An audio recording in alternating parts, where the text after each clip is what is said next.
It's been quite some time. Greetings and Happy New Year, everyone. Today, for my first video of 2016, I'm going to be sharing with you my 2015 reading wrap-up kind of thing.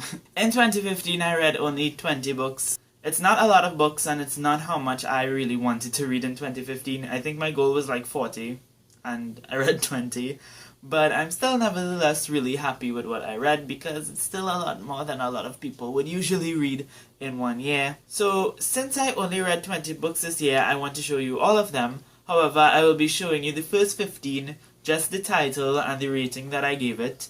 And then I'm going to show you my top 5 books. Now, quick disclaimer before I start. I read the first 4 books in the Harry Potter series this year, but I'm not going to include them in my top 5 book. The reason for that being, although I loved those books probably more than anything else I read this year, I don't want to categorize them in my top 5 because it just doesn't work like that in my mind, so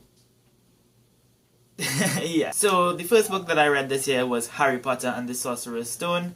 Then I read Harry Potter and the Chamber of Secrets. Both of those books I lent out, so I don't have them right now. I then read Harry Potter and the Prisoner of Azkaban, and Harry Potter and the Goblet of Fire, all by, obviously, J.K. Rowling. And naturally, I gave all of those books 5 out of 5 stars. I also read Percy Jackson and the Lightning Thief, which is the first book in the Percy Jackson series, and I gave this one 4 out of 5 stars. 172 Hours on the Moon by Johann Harstad, which I gave 4 out of 5 stars. Some Girls, Some Hats and Hitler, which I gave 3.5 out of 5 stars. 13 Reasons Why by Jay Asher, which I also give 3.5 out of 5 stars. The Wishing Spell, which is the first book in the Land of Stories series by Chris Colfer, which I gave 4 out of 5 stars. Bad Feminist by Roxane Gay, which I give 4 out of 5 stars. Global Reggae by Carolyn Cooper, which I would probably give 3 out of 5 stars. I don't know.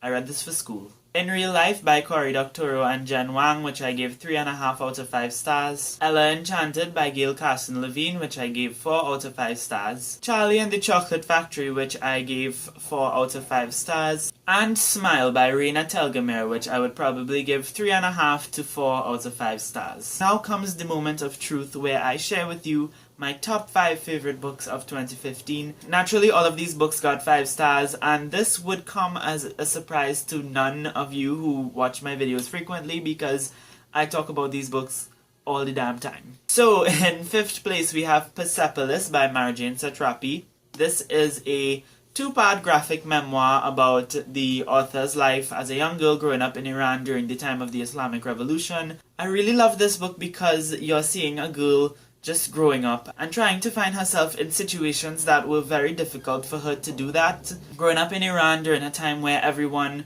was against each other and everyone was fighting and there was no real steadiness in the society, and then moving to Austria, a country where the cultures are nothing like your culture, really took a toll on her growing up and really developed her into the person that she is today, or the person that she was by the end of the book. And the entire story was really touching, especially to know that it was a true story and it was an actual lived experience. And I have to say that Marjane Satrapi herself just has an amazing sense of humor. And, I mean, the girl can draw. So yes, I highly recommend this book if you like memoirs and graphic novels and graphic stories and stuff like that. In 4th place we have, of course, Cinder by Marissa Meyer. I think we can all pretty much agree that this book is just perfection, and right now I'm reading Scarlet, which is also just perfection. This series, I'm sure, is just perfection. I can't say anything more than that.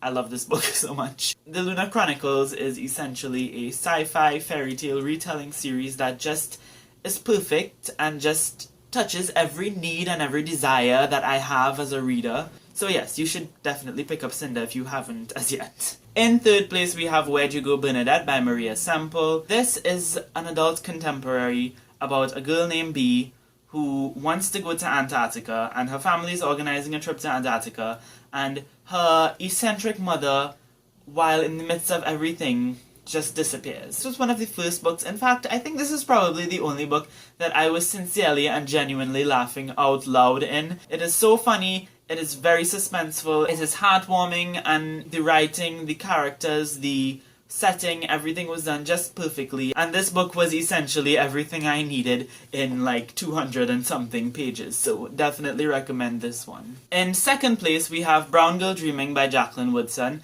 This is another memoir, a childhood memoir written entirely in verse. It was just one of the most unique and wonderful reading experiences that I've ever had. The idea of a childhood memoir being told in a series of poems was just so brilliant and made the story so much more authentic to me. And this book, in a nutshell, taught me that childhood and childhood memories are basically your life's foundation, and you should never let go of them. And finally, in first place, this should come as no surprise to anyone. Drumroll please.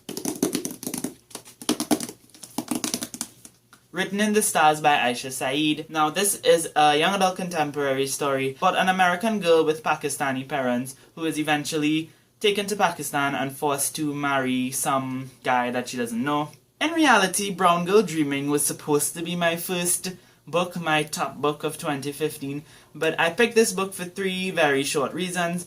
Number 1, I found a book with people similar to me. Most of the books that I read are by white American authors, with a few colored people and people from other countries here and there. Don't worry, I'm trying to correct it, but that was pretty much my reading demographic for the past 2 years. Even though I don't think I have any Pakistani heritage, these were people who, in culture, are similar to me because they were Muslims. And throughout the novel, the main character, the girl right here, she was really paying a lot of respect to her religion and really emphasizing that a lot of the problems that these people face are not because of religion, but rather because of extremist cultures and beliefs. The second reason why I really enjoyed this book was because of the plot. It was perhaps one of the most suspenseful and gripping books that I read. This is the only book thus far that I've read in one sitting. As soon as I picked it up, I could not put it down because even though it's not really made to be a suspense novel, it is actually very, very suspenseful. More suspenseful than some of the suspense novels that I read this year.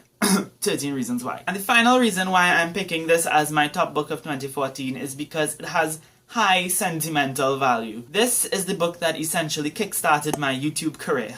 I read this book sometime in, I think, June last year, and I needed to talk about it with someone. And I had no one to talk about it with because nobody really cares to hear me ramble about books. And I always had it in my mind, in the back of my head, you know, one day you're gonna start a YouTube channel, it's gonna happen, don't worry. But I never really took the initiative to do that until I read this book.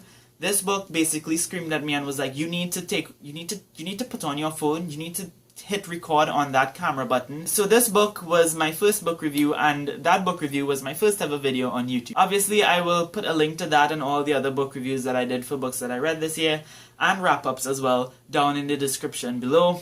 But be warned, this was my first video, so there was not good lighting.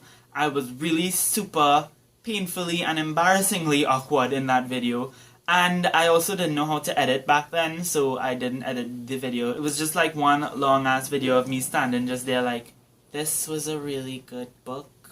I highly recommend it. So, thank you so much for watching this video. I hope you enjoyed it. If you've read any of these books and you have any thoughts that you would like to share, please do so in the comment section. And also tell me what were some of your favorite books of 2015. So, thank you all for watching, and I hope you have a very lovely day. Goodbye.